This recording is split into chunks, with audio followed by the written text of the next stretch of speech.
Milos, afterwards, you said you were disappointed with your effort today and you wanted to handle situations better. Which situations in particular do you look back on and say that could have improved? The whole match. I think from the first point to the last, I was staying quite positive and patient even after that first set, just thinking to myself, okay, I know I can do much better than this, so let's start to figure things out. And I knew that I had that level that I need to produce within myself, and that's probably the most disappointing part, is that seemed so distant from me today. Many will look at that opening point in the opening game.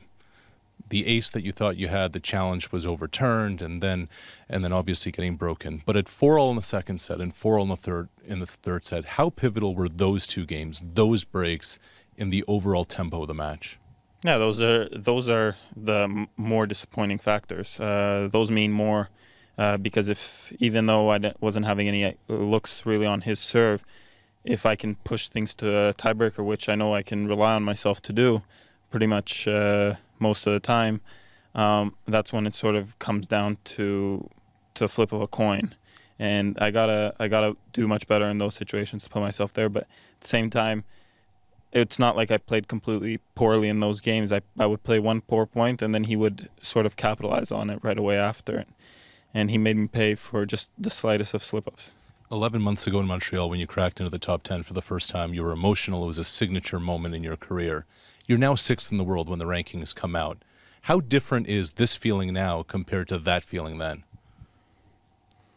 I've been doing a lot of good things the last few months, and I think there I went from really struggling in a situation to turning around within 1 week.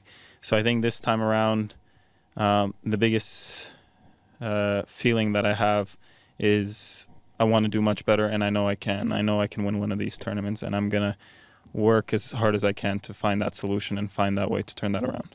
Do you find you're closer now that you got to a Grand Slam semifinal, that you're in the Final Four at Wimbledon, or do you feel you're further away after having lost in straight sets to Federer? No, I feel like I'm much closer. I know that the level that necessary is within myself, and I know that I can take a big lesson from this, and there's going to be a lot of reminiscing about this moment and what I need to do better next time around, because I know it's within me. Milos, was a heck of a run. Thanks for this. Thank you very much.